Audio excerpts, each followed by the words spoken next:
Hi everyone. Web query optimisation by machine learning model को इस video में हम डिस्कस करेंगे। इस वीडियो के मॉडल को आप डाउनलोड यदि करना चाहते हैं तो डिस्क्रिप्शन में लिंक दी है, वहां से आप डाउनलोड कर सकते हैं। स्टार्ट करते हैं वीडियो को। वेब सर्च जो होते हैं वो ऑटो रिकमेंडेशन होते हैं या फिर टेक्स्ट क्वेरी बेस्ड होते हैं।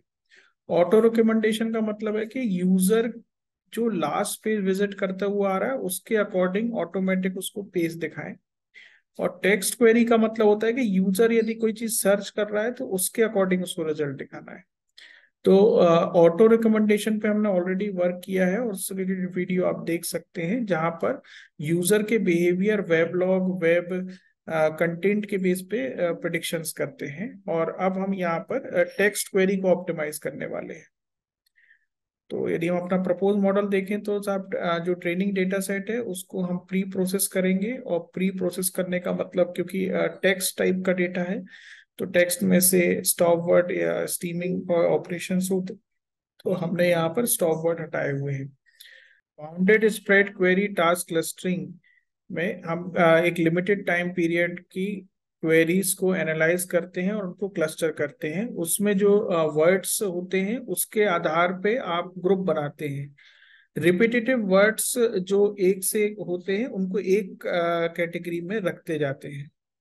फिर हम उन सभी क्लस्टर्ड वर्ड्स को बाइनरी फॉर्मेट में कन्वर्ट करते हैं और फिर उसके बाद ट्रेनिंग ऑपरेशन करते हैं, जो कि क्लस्टर्ड क्लास के उन वर्ड्स के बाइनरी वर्ड्स जो वेक्टर बन रहा है उसको फिर हम अपने ट्रेनिंग मॉड्यूल में पास करते हैं और क्लस्टरिंग क्लास को आउटपुट में प्रिडिक्ट करते हैं। जो डेटा सेट हमने लिया है उसमें कई टाइप के लिंक्स या क्वेरीज को हमने अपने वर्क में यूज किया है और उसी टाइप के मॉडल्स को हमने फिर प्रिडिक्ट किया है उसके क्लास में।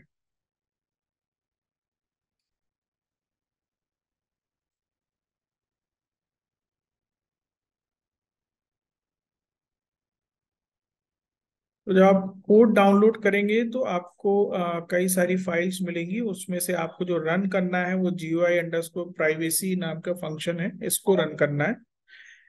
इसको रन बटन पे क्लिक करेंगे तो एक GUI विंडो आ जाएगी। इसको मैं शुरू से यदि रन करूँ तो ये इस टाइप से ब्लैंक दिखेगा। इसमें दो मॉडल हैं आपके पास, एक प्रीवियस वर्क एक प्रपोज वर्क। प्रपोज वर्क में हमने न्यूरल नेटवर्क का यूज किया हुआ है, जिससे आपकी उन क्वेरीज को हम लर्न करते हैं और फिर जब यूजर कोई क्वेरी करता है तो उसकी हम क्लास प्रेडिक्ट करते हैं। और इसी को हमने ऑप्टिमाइजेशन किया है कि जब आपके पास क्लास होगी तो आप बेहतर तरीके से उसको पेजेस दिखा पाएंगे। यहाँ पर आप डेटा सेट की अलग अलग साइजेस के अकॉर्डिंग टेस्ट लगा सकते हैं। आप इसको बढ़ा भी सकते हैं या डेटा सेट भी चेंज कर सकते हैं। हालांकि उस डेटा सेट के लिए हल्का सा आपको कोड चेंज करना होगा। प्रपोज मॉडल के लिए आपको प्रपोज वर्क को क्लिक करना होगा, तो ये अंदर से आपके उन मॉडल के लिए इस पर्टिकुलर डेटा सेट साइज पे रन हो जाएगा। वेब माइनिंग से रिलेटेड कई सारे और भी वर्क होते हैं, जैसे क्लाउड कंप्यूटिंग पे डेटा स्टोर करना, सिक्योर्ड क्लाउड कंप्यूटिंग करना। और क्लाउड में भी आपको प्राइवेसी या पॉलिसी सेट करने होते हैं, वैसे भी वो मॉडल बने हुए हैं। इसके अलावा वेब माइनिंग में यदि हम देखें तो डॉक्यूमेंट रिट्रीव करना या इमेज रिट्रीव करना क्वेरी के अकॉर्डिंग, जैसे इसमें हम केवल क्वेरी ऑप्टिमाइज कर रहे हैं, वहाँ हम रिट्रीवल भी करते हैं।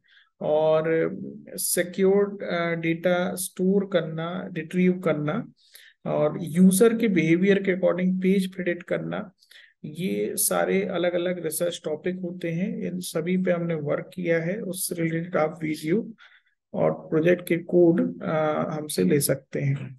इसके अलावा भी आपका कोई अलग टॉपिक है जो आप डिस्कस करना चाहते हैं, वो आप कमेंट करके मुझसे पूछ सकते हैं। तो ये इस मॉडल का आउटपुट आ गया इस पर्टिकुलर डेटा सेट साइज पे। इसी प्रकार से आप प्रीवियस को भी कर सकते हैं और अपने रिजल्ट सेक्शन में वैल्यूज रख सकते हैं। Thanks for watching.